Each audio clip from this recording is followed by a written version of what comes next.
Welcome to 420 Live, and we're also live at Center Camp. So welcome, everybody. Hey, cool. Hello. Hello.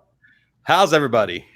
Great. We're doing good. Refreshed, re-energized. My first question is going to be, how long do you spend with those headsets on a day? Too many hours. I've done 6 hours, 7 hours before. Yeah. It's possible. You need breaks. Yeah. So Athena sent us these little masks to wear to cover your to not have a VR head. You know? Oh, so you don't get the indents. Yeah, you don't want to walk outside with indents and people look at you. And they're cotton, so it's like better for your skin. You don't have plastic pushed up against your face.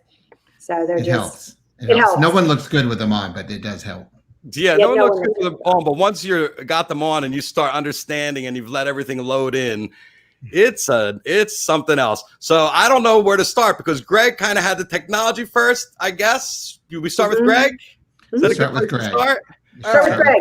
Greg, I mean, I read the LinkedIn article that was on the group, the BRCvr group today, and it's so unbelievable that how once again, Burning Man is at the forefront of a technology. It happened with shift pods. It happened with so many different things in our lives, the sound systems, the Function One sound systems, and all these different things that are now part of our world. You know, Burning Man is on the cutting edge once again, and kind of accidentally, but this is something that you've been into for years. I've had this idea that hasn't had a home for a really long time. Around like 2012, 2013, I had this idea of what if I could make a virtual space that people really wanted to go to and engage, but couldn't find a home with that in television.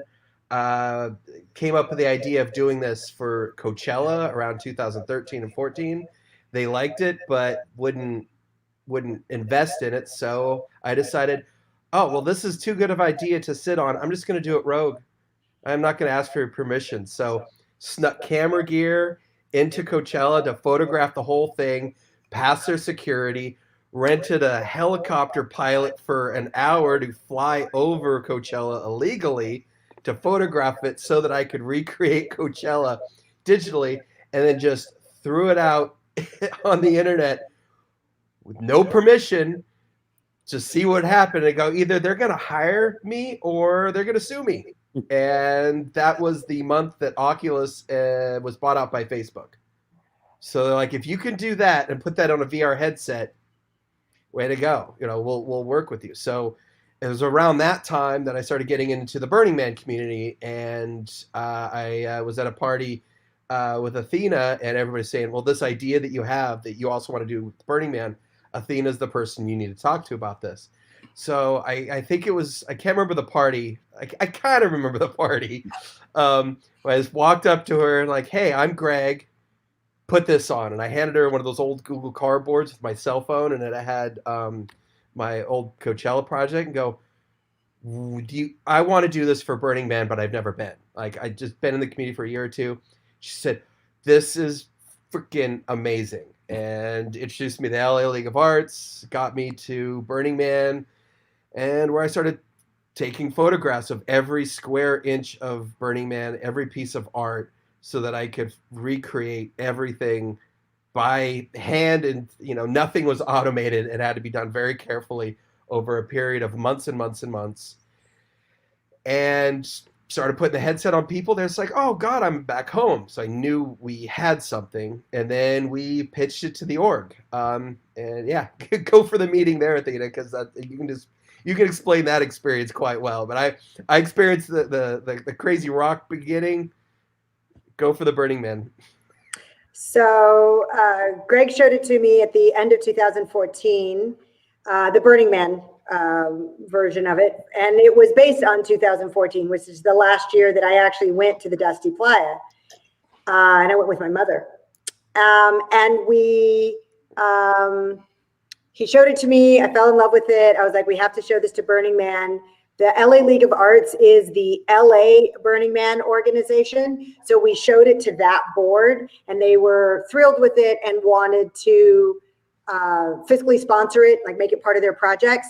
And then in June of 2015, we flew up to San Francisco, showed it to the entire Burning Man organization. It was a full boardroom full of people. Everyone was there, and showed it to them. And they loved it. They thought it was great. Now, at the time, it was only single user. It wasn't social VR. We hadn't quite gotten to that point yet in technology. And we were pitching it as an archival tool where, you could have all of 2014 in this box, and then 2015 and 2016, and also as a way for mapping, for creating the Playa for future years. And they loved the idea, but they were like, well, we already have a system for doing that, and you can do it. They gave us our blessing to do it, but we're not going to give you a ton of support. And without the support of the org, it was, kind of an uphill battle. And we have these principles, one of which being immediacy. So if you don't have an immediate need to fill, then these projects don't necessarily take off. So the whole project by the end of 2015 ended up going into a hard drive and sitting on Greg's shelf in his closet. And, lo and behold, 2020 comes around and pandemic, and now there's an actual immediate need for socializing because we're physically distancing. We're not social distancing. We're physically distancing. Social distancing is a complete misnomer. And in comes Doug. Oh. Well, I've been screaming to everybody to get into VR because I was sick of Zoom rooms, and I thought this was a better way to do it. So I wanted to throw my birthday party in VR. So I started looking at platforms, and I picked AltSpace, and I was hanging out there a lot, meeting people, and then I saw some people were uploading their own spaces in a certain kind of camera format, and I called up. I knew Greg had that camera, so I called him up and I said, Hey, do you have any spaces you could send me that would upload? And he gave me a space, and then he said, hey, why don't you upload my old Burning Man world from 2015? So I did, and he and I were on Playa. We're standing there together talking, and we're like, this is actually pretty cool. So, he's like, I think I'm going to work on this again. And then like a week later, Burning Man got canceled, and then it became a rocket ship up. It was a complete happenstance. Wow. A lot of coincidences. Coincidence being AltSpace is also a bunch of burners. And obviously when we say burners, we mean Burning Man, not a reference to your 420. I'm sure it all goes together. Yeah. I mean, it's all mixed in somewhere. And then, continuance of happenstance of people after people, and it all just came together very, very smoothly.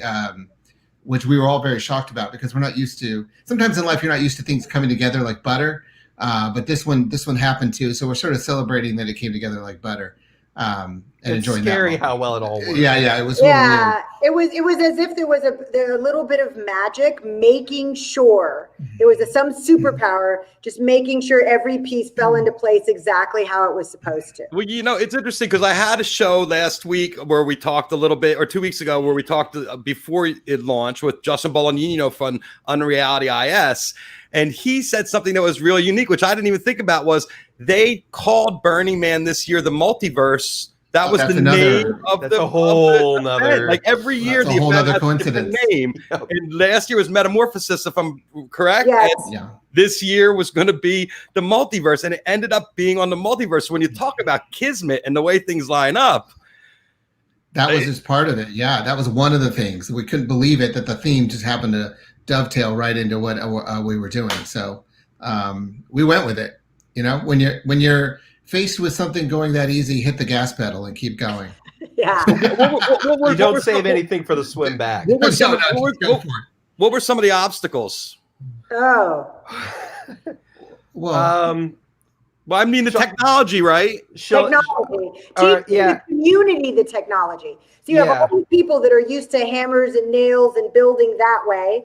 And all of a sudden now they have to learn programming, and they have 3D models because, they build a 3D model and then they build it based on the model. So it's getting the model into the technology and connecting the hammer and nail artist with the, technical artists, and getting, in a 2-month period of time, teaching an entire community Yeah, this was a training opportunity to train a whole bunch of burners how to now build in a digital space. And Greg started working on this tool set that was everything you need to build a camp. Yeah. I think, Greg, you can tell her about that. Yeah. So in the first part of it, when you talk to VR professionals, they take one. I mean, I've been told this for years.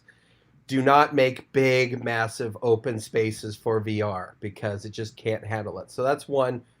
To be Burning Man, it had to be open and big and to scale. So that's one step to something being impossible to do. And then step 2, for it to be Burning Man, it can't just be a spectacle that us and a bunch of programmers build and show off and go, okay, this is our spectacle. We had to get people we had to get people invested by empowering them to create their own experiences how they want in the time frame that Burning Man works, which is the magic of Burning Man is 2 weeks before. So build something, and then we built a toolkit that would be everything that everybody's used to seeing at Burning Man.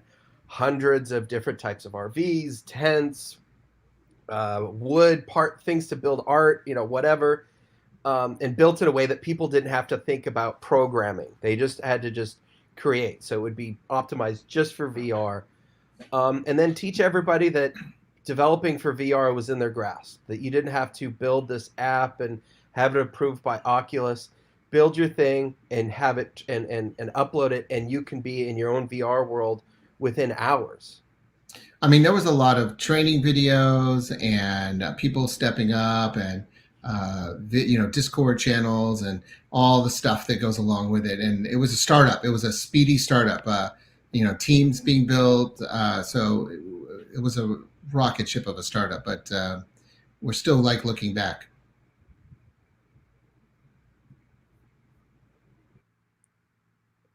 We can't hear you, Jeff. We can't hear you. I'm sorry. I had my mic off while the sirens were going by. What was the window between when people got access to the toolkit and when they finally could, and they had to post it up and then you launched? Month and a half. Yeah, we opened it up mid-July. And then said the hard date is August 20th. But then we kept letting people in. We're still letting people in. We still we have a whole bunch of artists that were got really close. They didn't quite get over the finish line. So we're going to add them in and let them be part of 2020. Yeah, you have to realize when you go out on our digital playa, all that art out there is stuff people sent us. This is real 2020 Burning Man art. We also went back into the past and had some of our favorite classics in there as well that artists sent in. So it's a mixture of brand new stuff and stuff from this year, but it's all authentic. It's not like we're trying to let's make something that looks like it would be a Burning Man art. No, this is all stuff that got sent in that Greg placed on the playa. Yeah. So when you walk around, you're looking at actual art. Yeah. And there's a few worlds that we, worked extra hard to get over the finish line. But for the most part, the 200 plus, I mean, when we cut it off, we had just around 100 worlds that applied at April 20th. By the time we opened the playa on Sunday, August 30th, we were at 150. And by the time we did our final upload, which was Thursday, we were over 200. Yeah. Portaled in.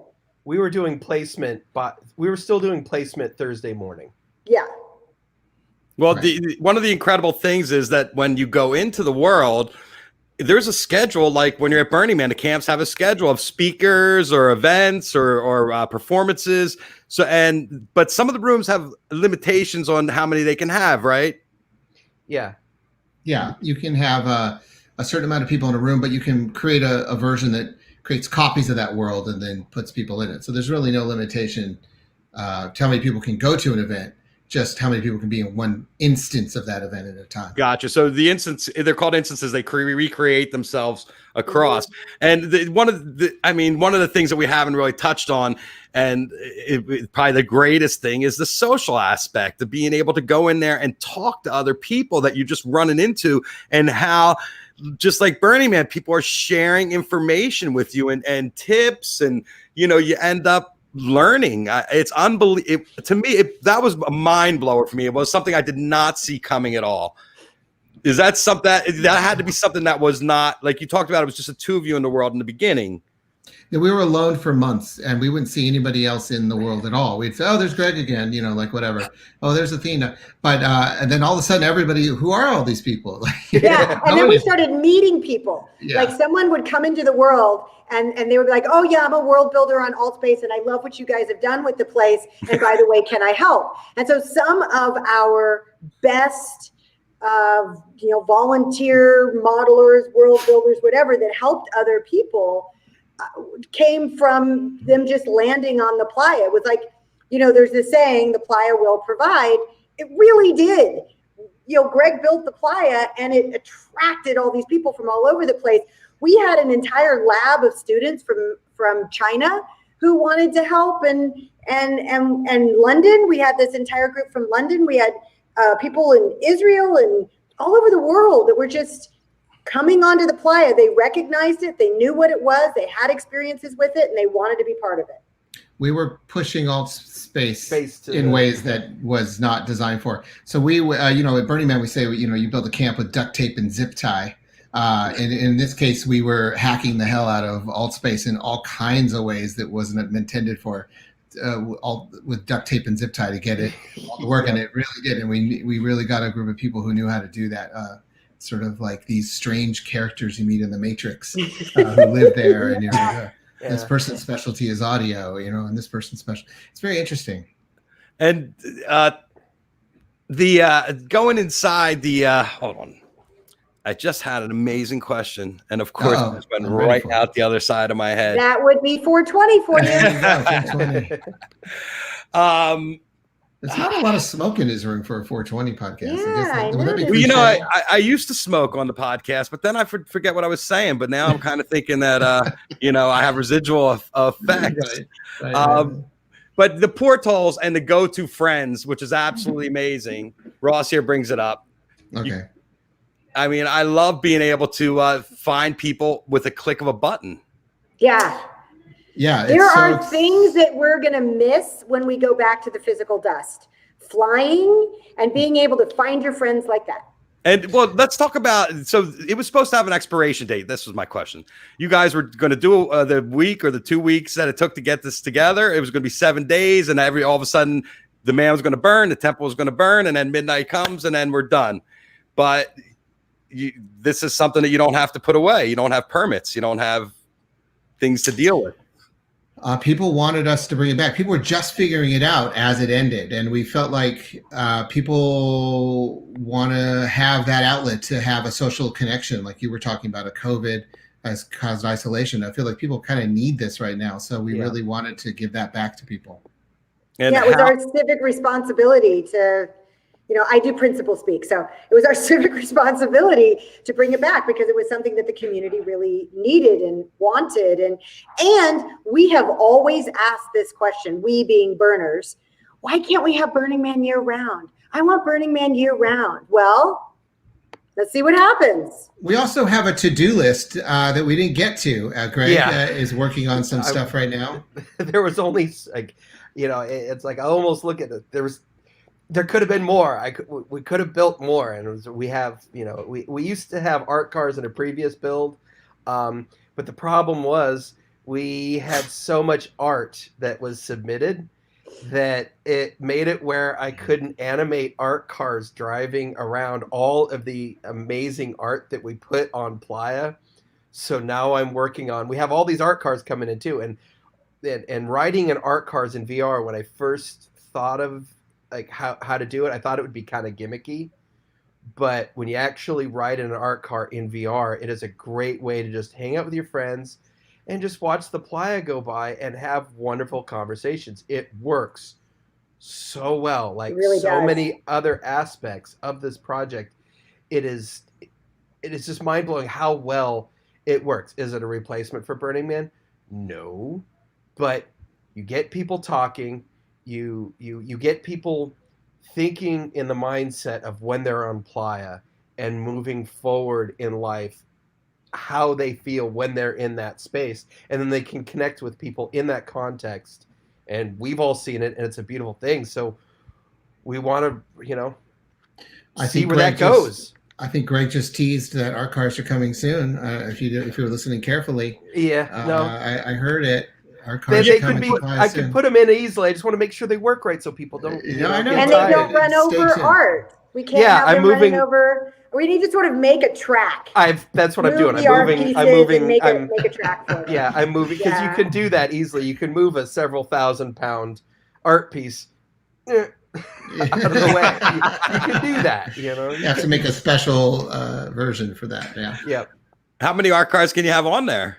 Well, it's a 1 art car per ride. So I'm not going to tell you how you do it because it's a little secret sauce. Right? No. But I'm saying. Well, so each art car is a world. So you go to the world. So you're not going to be on the main playa and you hop on an art car. Just like all the other art pieces, you're going to be on the main playa and you're going to go into a portal, which takes you to that art car. But the art car will be on the playa. You'll just walk up to it and slip into the portal like you do with the art and everything else. And then that experience will be the experience of that art car. Right. So the playa is actually a main menu, kind of. Yeah. That's right. Yeah. Exactly. It's a walk-around menu. Yeah, that's exactly what it's not the spectacle. It's just you log in and that first view is supposed to be just enough to turn your mind on going, I'm home. And then after that, you can have the adventures and the connections that you're comfortable with, and then go into these theme camps, or art pieces, which are supposed to inspire conversations. And there's 150 different sources of conversations. That's the juice. Is that what it is? There's 150 different portals all around. Yeah. I mean, people ask me, where is this camp? And I go, well, it's over there at 9 o'clock in Esplanade. And oh, that's right. I can find things on the playa still. So you send them where it is. You walk around, just like at Burning Man, and you find the camp you want, and then you go into it. Actually, a friend of mine on Tuesday is organizing a playa crawl. And, a playa prowl. You just get your friends together and you're going to go walk out on the playa and you're going to find interesting things. And it's something that happens at Burning Man all the time. Lots of people do it. And so she's decided to organize one to see what's going to happen with it. And it's brilliant. It's brilliant. They're just going to meet on the playa at a designated time, walk around and find something, and then just go down the rabbit hole. Well, I also appreciate no bicycles. There were bicycles. Yeah. So how main playa works is you only have certain amount of objects that you can have in a world and how many that the headset rendered. Right. So it's kind of this mix and match of how many of this thing do I have versus how many people can I have in the world. And before we had to add a lot of things because we weren't having a lot of people and it looked kind of empty. Right. But then Burn Week, it was full of people and we didn't have to add anything artificially to make it feel alive, to make it feel like there was a heartbeat to it. It just felt like it was, it had a lot of people in it. How many people, what's the capacity? So the rooms individually would be 50 to 70. And then it would multiply per room after that. Mm-hmm. So you'd have 50 people that would gather together in the main spawn point and then they'd go off. I have one cool little story I jumped in late in the week and I look over at the spawn point and I see 2 people, a guy and a girl, jump in, and total strangers. They turn to start talking to each other. Guy was had never been to Burning Man, was curious about it, and the girl was talking about how wonderful Burning Man was and how much it meant to her. And I just kind of get back a little bit to listen, and they're talking, and the guy goes, well, I'd love to experience Burning Man. And a digital avatar reaches over, grabs his hand, and says, well, let's go on a playa adventure, and drags him up Esplanade. That's I was like, all right, we did it. Yeah. And we did it. That works. That makes me happy. And it's a lot easier to connect because all you got to do is click the button above someone's head and you can add them as a friend. Right. And then you know where they are. Then if they're online, you can just look for them on the list and be like, oh, they're at the Mad Hatter Tea Party. I love that camp. I'm going to go there. And then there's a whole bunch of other people that you end up meeting. And then somebody opens up a portal and they're off to the Unity Sanctuary. And you're like, I've never been to the Unity Sanctuary. So you click onto the portal and off you go to that. And then there's another portal in the Unity Sanctuary. And you're like, oh, what is this portal in here? And then you go into that. Next thing you know, you're at the Tree of Tenery. And it's just like Burning Man. And you lose people, but you can find them. Right. Yeah. It's a lot easier to find them.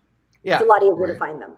Yeah. It's a wormhole. That's how I describe it to people. You're literally going to slip in and you don't know what you're going to do. And the next thing you know, you're going to be in there for a couple hours and you're not, you're not even going to know how you got to where you got to. And most people that have been in VR before, even social VR, even the Altspace team was like, well, we would spend 30 minutes to 45 minutes in, but with BRCvr, I lose time. It's all Playa time. And so when you asked us at the beginning, how many hours can you spend in there? I've done 5, and there's a clock. And you don't even notice the clock. There's a clock in your menu. But I've done 5. We've had team members that have done 10. We had one team member who actually fell asleep in his VR headset and then woke up in VR. At a nightclub. Yeah. He went to the chill lounge of the nightclub and he sat down in one, and then he woke up and he was still in the nightclub. So we've had problems with people falling asleep, and then call them Moopatars. It's not necessarily that they're asleep. They've just left their avatar is like your physical self, only it's your digital self. And so you have to put your consciousness into one or the other. So if you're on your PC and you have other windows open in the front and it's just back there, you've just left your avatar, and it's Moop. Moop is matter out of place. It's what we call trash. It's something you've left behind. So now we're telling people, if you're no longer going to actively be in your avatar, whether you take your headset off or whatever, just hit the home button. Go back to your own home, but you don't have to close it out completely. And I'm seeing more and more people do that because on my friends list, I see all these people in their homes. Yeah, they're just sitting there. They're online, but they're not in a world. And the other reason why you need to do that is because if you can only fit, like most of these worlds can only have 30 people. And if 10 of them are unoccupied avatars, Moopatars, that's 1/3 of the vibe in the room. So don't kill the vibe. Like, go back to your living room. Vibe crushes. And it goes to block people too, which is brilliant. You can block people. What's interesting is we were really, really worried about cyberbullying and harassment because it's a real thing in social VR and something that Altspace has been dealing with. So the Black Rock Rangers became Multiverse Rangers and went through all of this training about cyberbullying and how to deal with it. We wanted to inform the community about blocking and how to take care of themselves. I didn't hear a single story. Not one person told me about some groping, racist, harassment, asshole in BRCvr. I'm sure they were there, but it just wasn't the story. Well, when your skin tone can be green. Yeah. So you can just be like, goodbye. Yeah, exactly. You just hit a button and be like, you're never going to show up in my world ever again. It's sort of like disappear from my existence. Goodbye. Yeah. We call it ghosting people in real life. Yeah, this is making someone a ghost. Yes, that's the other thing, making someone a ghost. So you 30 to 50, how many people can be on the Playa at one time? Well, it'd be that many, just multiple versions of the Playa. I mean, how many people do we have? Is it unlimited? I mean, how many, what was your attendance? We're not actually prepared to release those numbers quite yet. But they were really good. They were really good. Really good. Were they mind blowing? Like, we're like, holy crap, I can't believe that many people slipped in. Yes. Well, they came and then they stayed, and they came every single day for hours. That's every the difference. Day. The numbers that we're really looking at is like hours in. And not only did they come, they came again and again and again and brought friends and brought people. So we're looking at all those numbers. We now have a statistician trying to digest it because, just looking at the numbers doesn't tell the whole story. So that's why we haven't released it yet. We never were concerned with numbers going into this. We never cared about it. No, I don't think it's a numbers game. I'm just curious. No, I know. It was funny because we were never thinking, we're not going to be the most crowded multiverse out there because there's 8 of them. we were just like, we're going to have the most fun and be the most social. So we were surprised so many people showed up. In general. The phrase that I heard that definitely nailed the question of numbers is how many times I heard, okay, next year on BRCvr, this is the project I want to do. Like that, because, spectacle, whatever. It was how many people went, I have an idea and I could do it.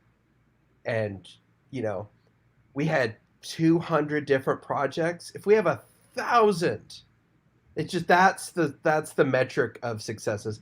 How many people full on participated? So exponential growth, because we don't want to talk about numbers, but how are the numbers this week after the burn? Are you still seeing the same? Still increasing. Still increasing. Yep. Still increasing. Yeah. Still increasing. Still increasing. Not as intensely as burn week. Well, burn week, you had certain events that happen. Are those events? Are you going to do stuff like a burn on Saturday night, or is that not until next year? No, we're going to save the burn for burn night. Like that's a special thing. And we did play the man burn this past weekend. When there's regional, because it's it's a code, it's an animation. We did our digital burn night, started at 9:00 Playa Daylight Time, Pacific Standard Time. But it played every hour on the hour for 24 hours. So every time zone had an opportunity to watch the digital man burn, the virtual man burn. Now we have it. It exists. There's no reason for us to be like, put it away, delete. So when we have several regional events that already contacted us about hosting their gathering. These are local Burning Man events that are specific to regions. And so we're looking at building out their region. And one of them has asked if we can do the man burn for their burn. And I was like, yeah, there's no reason we can't. So as these develop, and we'll bring it out for special occasions, and things will, things will get added and it'll grow. How about on the international scale? Oh yeah, that's what I'm talking about internationally. Oh, so the regional burns, you mean all over the world? Yeah. Yeah, there's like over 300 regional contacts and over 100 regions represented, 44 states in the United States, and then China has got Dragon Burn. There's Burning Seed in Australia. There's Africa Burn. There's nowhere in Spain. Nowhere in Spain. There's one in Ireland. There's one in England. Lots of little. Canada has Freezer Burn. There's a burn in Antarctica. I haven't heard from them yet, but I don't see why not. Wear a jacket. Yeah. Absolutely. I mean, I don't think it could ever stop. And I think exponentially your growth. I mean, can you have hundreds of thousands of people out there? Can you have 1 million people out there? Can you have 5 million people out there? What's your limitation? That's a server question. Yeah. Well, the questions are, the limitations purely are servers on the back end and what the current headsets that are overall used by the population can handle. Like, new headsets are coming out very soon. New Oculus out today. Yeah, exactly. And like, I'm so excited to see the tech specs on that going, all right, how big can we make this world with this one? Yeah. But that's the limitations. Everything that we've done has just been to push the limitations of what we're working with, and take those limitations and use it to our advantage. We'll make spaces just big enough to start a conversation. Mm-hmm. So we definitely hit the numbers we were expecting and then some for just specific events and people simultaneously, like the heart emojis, seeing the ghosts of heart emojis. That was a that's how we interdimensionally communicate. Yeah. Because if you're in another instance and you set off your emojis, people in the other instances can see the emojis. So that's how you know that there's other people around. So like during the man burn, there was just like emojis going off all over the place. And I'm looking around at like the 30 people I can see, and there's just emojis everywhere. And I just realized how many instances there must be in this moment. There were a lot. Yeah. There was a lot. It was a lot. We have a saying now. What was it? We might be glitching, but we're still bitching. It's a bumper sticker, right, for your car? No, I don't know. Yeah, the fun part about this whole project was, I mean, the look of it was dirty. It looked dusty. It looked jagged. Everything looked like something you could cut yourself on. You know, everything had that look. And then not everything worked right. No. But it worked in a way that contextually felt like Burning Man. There's one night where our main world went down. Yeah. And nobody could jump on. That was our whiteout because, you know what, everybody just went into these other worlds. And it wasn't down for very long, but then everybody went, all right, well, let's just go to the parties. And it was just a whiteout, like Burnout. Right, because you can access the different worlds from the main menu. Yeah. There was you can access the different worlds from just where your friends are. You can look to see where your friends are. And the crazy thing was, so Doug calls me on the phone to tell me that the world is gone. And he says to me, it's just white. I'm like, what do you mean it's just white? He goes, it's just gone. It's just gone. It's all gone. It's just white. And I'm like, so you mean we have a whiteout? We had he's having a minor freak out and I'm making a joke. We had a whole operation. We had a Zoom feed going. We didn't have walkie-talkies for our whole crew. So we left a Zoom on all day and all night where we could go check this out, put out that fire. You know, we're sort of like a central command working on all the stuff going on. There was a sort of a dispatch for an event. It was just like throwing a real event, except we were sitting in our offices. And I'm in Mexico. But we would have like these 10-hour Zoom calls where we would just turn it on and then mute ourselves and go do what we need to do. We'd be in our Oculus and then we'd go back and work on something and come back and call somebody and be like, hey, Doug. And then he'd unmute himself. We'd have a conversation, talk about something. Yeah. It was our walkie-talkie system.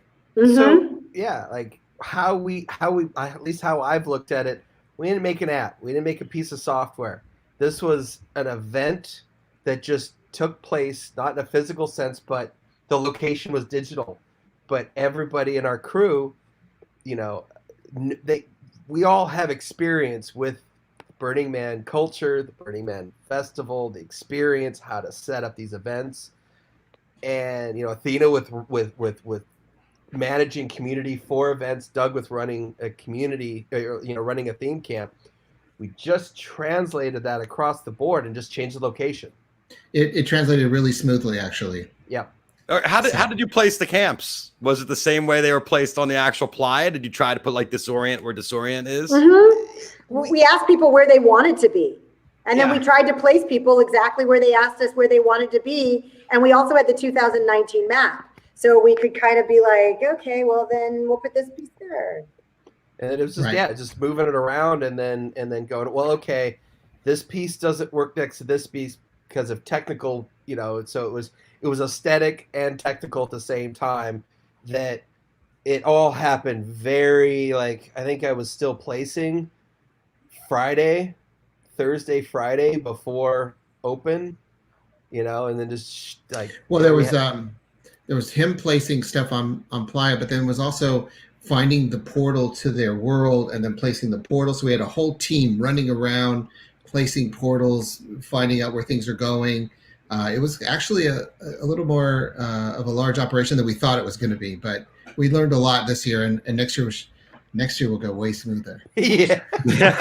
So the portal placement has to happen in world. So Greg places all the art and puts it where it needs to go. And then we have to go in as avatars, go into the world for that art piece, and then come back, create the portal and place it. So there was like this process. So you're working in the virtual world. Yeah, we're working in the virtual world. Yeah. That Greg created. Yeah. Maya to Zoom to alt space and then back and forth again and a whole lot. Yeah. And then to bring in and to ingest 200 different art pieces and theme camps, know the names, know the locations, and not fall into that hole of put the portal next to that dragon thingy. You know, we actually wrong dragon. Wrong dragon. To credit our crew, Oh my God, we actually did it in all things considered, a very well-oiled method. Like I'm very impressed. I'm impressed with the entire crew. Like, everybody really gave it. As chaotic as it was, it worked. It worked. How has Coachella called you back in the past week? Haven't called me yet. I still have my Coachella for 2 days. It's a different culture. It's a different culture. But wait. It's a different culture, but the technology can be applied to any festival. So I think can, but you need community. The thing that really made BRCvr magic was the community. I heard so many people tell me personally that they have met some of the nicest people, the kindest, most open people, ready to have a conversation. So yes, all the art was beautiful and amazing, but it's about the people coming together to make that art and then talk about it. Yeah. I mean, that's the amazing thing. You walk into Samkara and you're sitting there watching the digital screen, and then you turn around, there's someone next to you and you start talking to them and you just get lost in the conversation. You're just like, wow, this is like going out at night, or it's like going to an actual festival. But I think that that the tool itself can be applied to everything. I think there could be a whole history of Burning Man there too. Like you step in a portal and there you go back to Burning Man 2012, or we have all the men. We have kind of done that. We have all the men. Like moments before we were going to open. It's like a few days. All of a sudden they're like, "Hey, do you want all the models of all the men?" We're like, yes. All the men. I'm like, yes. And now the temple guardians are like, we want all the temples. So now we're going to work on all the past temples are going to have their own worlds. We have a few already. And all the men, we're going to fix those up a little bit more so that they have more atmosphere around them instead of just this man in the middle of blank playa.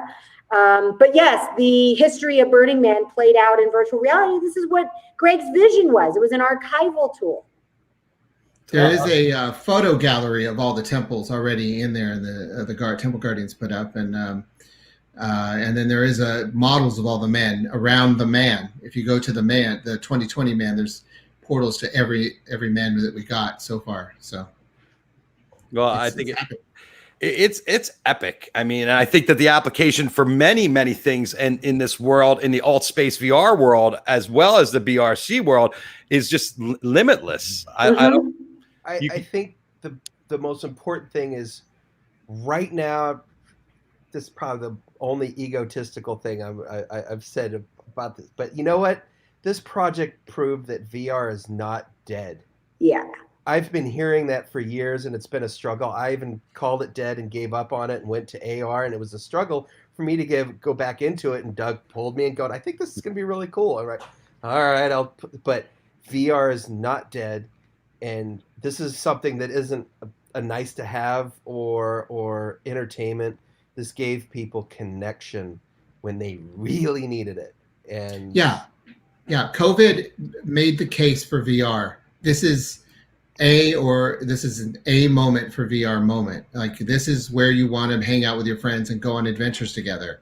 And people needed that, and we're feeling very nostalgic this year. We talked about it a lot. What is the vibe of our multiverse? Our multiverse is a nostalgic multiverse, looking back at Burning Man, some of the classics, all the men, and then being with your friends and going exploring. And VR, this is the case for VR. We made a very strong case for VR. You don't want to sit around your house and look at a monster on your table in AR. You want to be out of your house with your friends. But you know what I do want is I want a holodeck where I could be there and just be surrounded by and be standing in the room. I mean, how far are we from that kind of technology? Next week. Yeah, probably. Next burn. Did you see what Microsoft revealed they put a volumetric talk with an actual person in the VR world. So they were standing on stage, DJs and stuff. So we're getting there. I think it's absolutely incredible. Hey, now here's a question I already know the answer to. Would you pass on going to the physical burn through BRC? We can do it from Playa. Yeah. This is an argument for higher data rate on Playa. Yeah, that's going to go like a lead brick. I think that, no, I would still go to main Playa, obviously, but there's going to be a group of people who can't make it. And I think this is going to close next year during burn week if there's a burn next year, right? If Yeah, we're hopeful that there is a burn. I hope there is. If not, we'll be happy to pick up the mantle. But we've never been here before. Lunatics are running our country. I mean, the way things are going, I'm not putting too much faith in anything right now. So I think, ultimately we're going to be in the virtual world for at least another year of this. I hate to say it, but I think that all the science points that way. Anybody that's intelligent about this is talking about it. And, ultimately, I think that you're right. Burning Man, listen, trying to get a ticket to Burning Man, that's like you got to be like a world champ. You got to either be in with a camp or have a system, but trying to just go to Burning Man and experience it, it's someone that's not connected, it's impossible to get it in. And it's very costly too. And this is a way that people experience it. And like I said, it's kind of like the training wheels for your friends that have never been. Slip them into that multiverse, and they're definitely going to want to be like, wait, this is real? I mean, this happens? This was our radical inclusivity year. The virtual burn took radical inclusivity to a whole new height. We even early on, like 4 months ago, told Altspace, they were like, whatever you need, we want to help, we want to be part of this. And I said, we need a Mac client. If you don't get Macs in, then that's a huge section of our community. And they, we're now asking Microsoft to make something for Macs. So it was a big ask, but they got it because they're burners and they completely understood and they made it happen. And so now all of a sudden we had like almost a third of our population at the event came in on a platform strictly because of radical inclusivity. So the main event at the Playa can only have, we don't know what that number is going to be in the future, but it was 80,000 in 2019. And we have the potential of so much more. And this is an easy entry point for people to come in from their living rooms while they're physically distancing. They can socialize. We're social creatures and we need to socialize. And BRCvr allows you that opportunity. And I think one of the most important thing as burners is that we have a whole lifestyle that we've created that is in tune with our planet, which is something that most of our planet isn't, that needs to be shared. It's a message that needs to be shared around the world. And this is a way to get our message to everybody, to show them how we do it and what it is, so they're not thinking it's some boogeyman. Well, first I'll say, we've never been here before. So we're trying to make it up as best we can as we go along. So all the questions about like what's happening next year, we don't know. But we're also trying to take, like we had an eco village that we had eco-centric camps and having a discussion about greening up Burning Man and the planet. It was a heavy discussion in our multiverse. And we're trying to expand that out and then have more art projects and just see where it goes. Ride the train. I think the big lesson that we learned is like just the chaos of building everything. We managed to pull it off, but what we want to strive for next is figuring out how to bring more people together in that tribe configuration, rather than one person going to see their friend over in this other thing and going to check that out. Try to figure out how we can hack it where we get different camps to go, hey, let's camp together next to each other at a keyhole or a village, and then we build this thing that's kind of a shared experience. That's the next step we want to take. Right. That's phase 2. That's phase 2 is, all right, let's get people building together in a... Wait, in the virtual Playa you're talking about? Yeah. We're going to start creating villages. The actual Playa too. Right. Yeah, creating villages. Yeah, that's our next step. Everything that works at Burning Man, we're trying to figure out how to apply that digitally. We're not trying to reinvent the wheel. The wheel works. We're just, it's applied in a different way. It works. The community knows their place. They know what they do, what they can give. We have builders, we have community leaders, and we just play that forward. Art cars and villages. Those are coming soon. You heard it here first. Breaking news now. Art cars and villages. Yes, art cars and villages. Phase 2. And we invite the community to use the platform. Like if you're a performer and there was a world that you loved and you want to perform in that world, contact the world builder. If there is if you want to get your friends together and do a playa crawl and you like get 10 close friends, you're all going to be at the same place at the same time and wander around, do it. do it. And let us know if it's something you want to invite more people to be part of. You can send us an email or contact us through our website, brcvr.org, and let us know, and we can put out to our social channels. There's a playa crawl happening on Tuesday at 8 p.m. Pacific Standard Time, and a bunch of other people can join us. Let me ask you this. So you start your own camp. How much maintenance does your camp require to keep it going? Like, do you have to constantly schedule things, or do you have to have somebody working it all the time? I mean, someone has to be present, or what? How does it work? It's just there. So there's many different layers of what you can do. One, you can use the toolkit that we've built, learn how to throw it together in Blender, throw it into Unity, kick it out, and upload it on AltSpace. Or we built a bunch of like templates that you can build your camp that are Playa themed that look kind of like, and you can select one of those that's right on your profile, and just Instacamp that you can decorate a little bit in Playa. We've tried to work to everybody's design and skill level, so they can go from conception to being on Playa with their idea. Just how far down the rabbit hole? Well, the camp's one thing, but the world's another thing entirely, right? Because the world, there has to be something engaging there, or a show, or a music, or what? I mean, a world is a camp. So, like Disorient has a world, Disorient world, or Mayan Warrior world. And while they don't have anything scheduled, it's still there. You can still go, you can still see it. But if they schedule a DJ or a speaker or something, then there's an activity going on, an event that more people will be drawn to. Gotcha. So it's the same as at Burning Man. I mean, if they're on Playa and it's just there, then you can walk up to it and you can see it, and it's an interesting structure. It's interesting to see, and you can hang out with your friends there. And if they have a DJ doing a throwdown, then everyone's dancing. Right, because I mean, I'm sure the week of the burn, people were probably programming stuff, not thinking this was going to end and be finite, and now it's infinite. It's just going to go on. It's going to live forever, right? Is that the idea? It'll live. We don't know. We haven't been here before. That's like I'm telling you. We don't know. There's a need for it now. Well, none of us are going to live forever, but I'll tell you what, you're making our time on the planet much more enjoyable, and especially during these tough times, it's amazing to have. It's an incredible resource.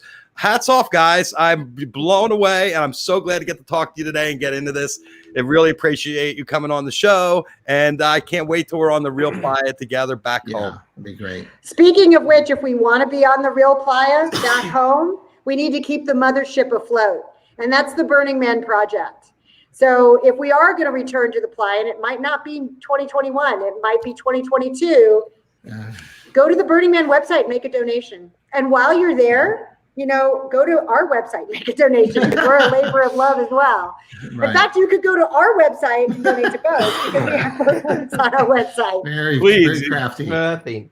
Like how I did that? Yeah, I just snuck that in. Like, hey, listen, you know what? I haven't been somewhere so entertaining in my own house in 6 months. So to be sitting in the chair, I have like a swivel chair that I sit in, so that I can swivel around and when I got to move, and it is just unbelievable. So thank you so much for entertaining us in these dark times. And we're all burners, so I love you guys, and here's a big hug for all you guys. And keep an eye out for our top secret portal potties. Yes. We have porta potties that have portals in them, so they're portal potties. They're like Easter eggs. I like it. Yeah, we'll talk lots about it later. Them. Yeah, well, lots of them. Thanks for the tip. I'll see you guys over in BRCvr a little bit later. I'll see you on the Playa. Thank you. Thanks, Doug.